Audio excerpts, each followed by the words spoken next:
Hello, हाय, नमस्ते, नमस्कार, सत श्री अकाल, जय हिंद, all of you.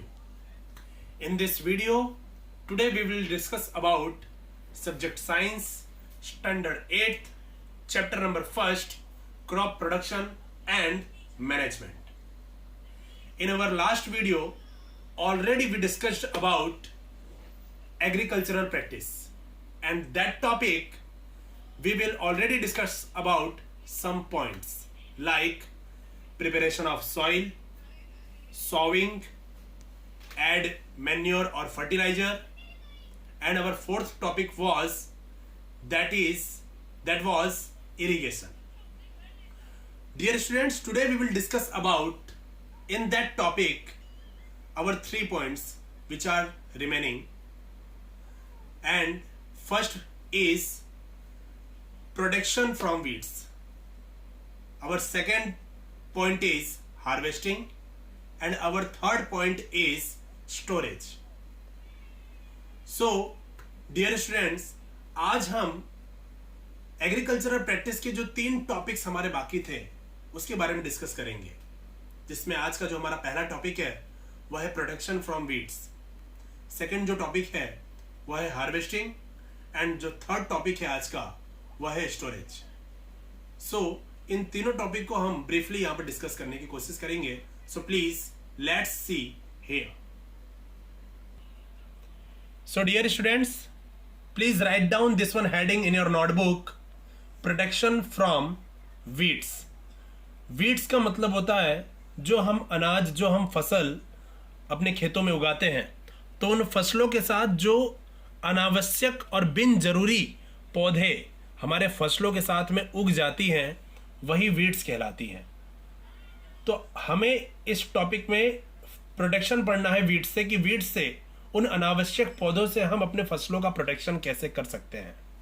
तो सबसे पहले हम वीड्स का डेफिनेशन देखते हैं कि what is weeds. So first you will be right first point in this topic, and that is weeds.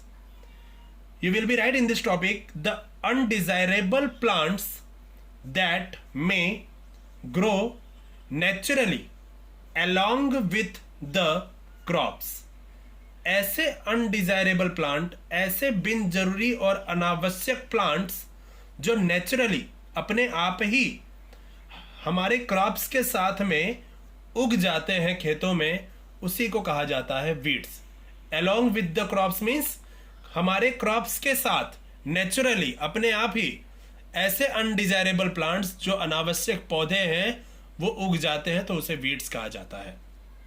Dear students, इसी वीड्स को रिमूव करने की, हटाने की जो प्रोसेस है उसे कहा जाता है weeding. So second point you will be right in this topic, weeding.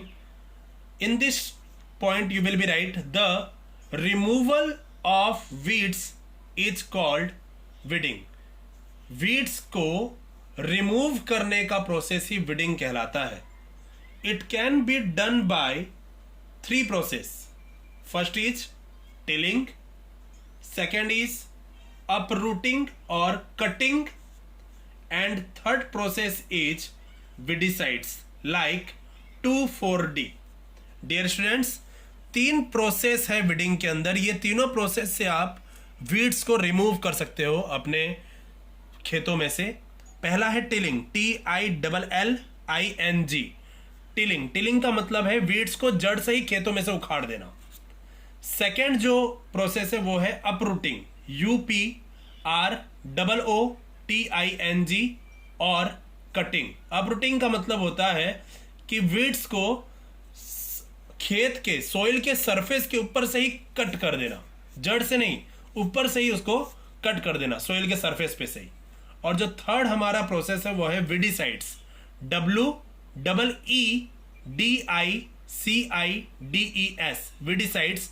Weedicides का मतलब होता है वीड को खत्म करने वाली दवा जो हम खेतों में छिड़काव करते हैं ताकि वीड्स खत्म हो जाए. तो ये एक प्रकार की रासायनिक, एक प्रकार की केमिकल मेडिसिन होती है, केमिकल दवा होती है, जिसका छिड़काव हम खेतों में करते हैं ताकि वीड्स खत्म हो सके. तो वीडिसाइड्स, तो ऐसा कोई पॉपुलर वीडिसाइड्स का नाम है 2,4-D. तो ये जो वीडिसाइड्स है, ये वीडिसाइड्स का छिड़काव किया जाता है खेतों के अंदर ताकि वीड्स को खत्म किया जा सके. तो डियर स्टूडेंट्स, इस तरीके से हमने प्रोटेक्शन फ्रॉम वीड्स के टॉपिक को कंप्लीट किया. Now our next topic is harvesting. So dear students, please write down this one heading harvesting in your notebook. HARVESTING, harvesting. In this topic you will be write the first point, and that is it simply means cutting of crops after it is mature.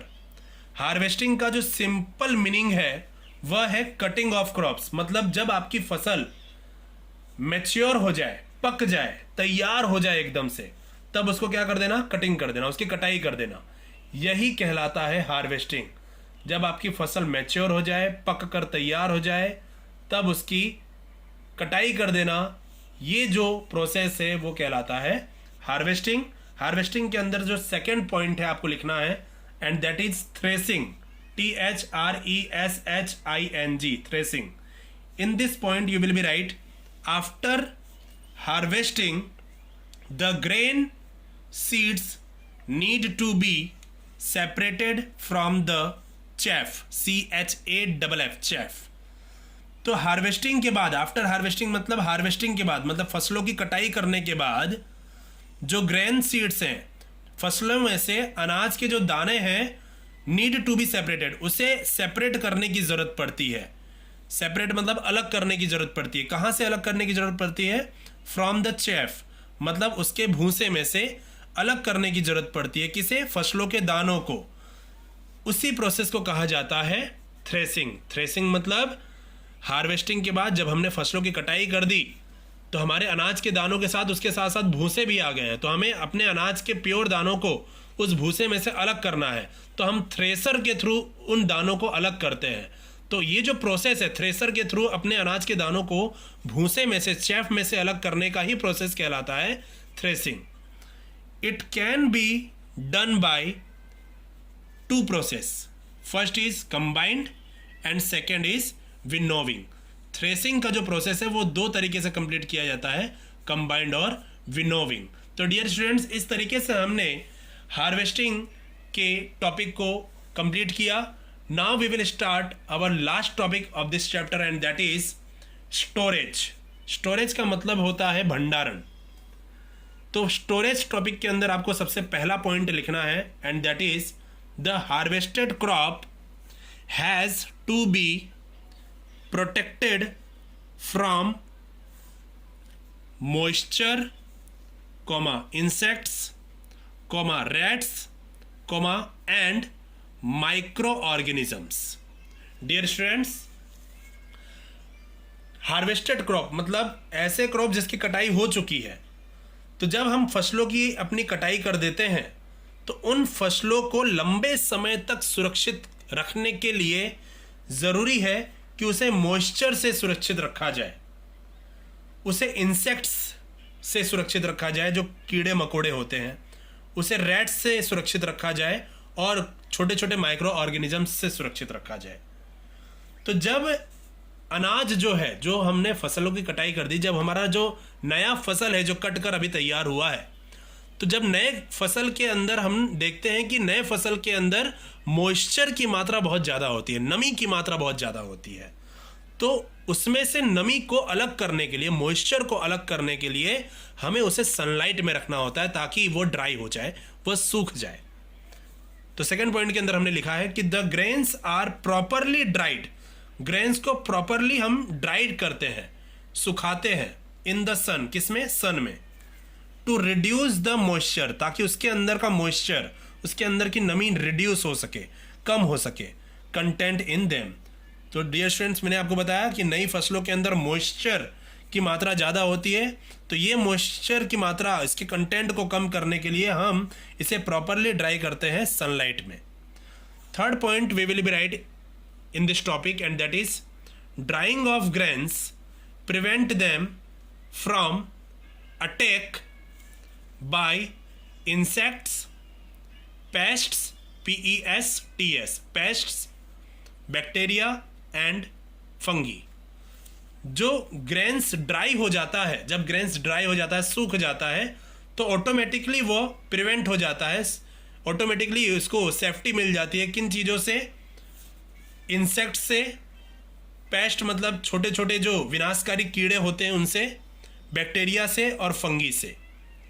Next point in this topic and that is farmers store grains in jute bags और metallic beans. Farmers in फसलों को काटने के बाद उसे store करते हैं, इन grains को, जूट बैग्स में, अदरवाइज मेटालिक बीन्स में उसे स्टोर करके सेफली रख दिया जाता है। और लास्ट पॉइंट है इस टॉपिक के अंदर, large scale storage of grains are done in silos and granaries to protect them from pests. अगर बहुत भारी मात्रा में अगर आपको अनाजों को स्टोर करके रखना है, और जब बहुत भारी मात्रा में अनाजों को जब स्टोर किया जाता है तो उसे साइलोस मतलब के बहुत बड़ा गड्ढा करके अनाजों को उसमें भर दिया जाता है। अदरवाइज ग्रेनरीज में मतलब धान्यागार में, जहाँ पर अनाजों को सेफली एक गोदाम में भरकर रख दिया जाता है तो उसे ग्रेनरीज कहा जाता है। वहाँ पर उसे प्रोटेक्ट किया जाता है। और किससे प्रोटेक्ट किया जाता है? पेस्ट से, मतलब विनाशकारी कीड़ों से उसे प्रोटेक्शन देकर ऐसे अनाजों का वहाँ पर स्टोरेज करके रख दिया जाता है। So dear students, today we discuss about harvesting, protection from weeds and storage. Already हमने इसे डिस्कस कर लिया है। हमने एग्रीकल्चरल प्रैक्टिस के 7 एक्टिविटीज को अपने इस चैप्टर के अंदर डिस्कस कर लिया है डियर स्टूडेंट्स। तो इस तरीके से हमारा जो ये फर्स्ट चैप्टर है वो ओवर होता है, and we will discuss our next chapter in our next video. So please stay your home, be safe, be healthy. Thank you so much.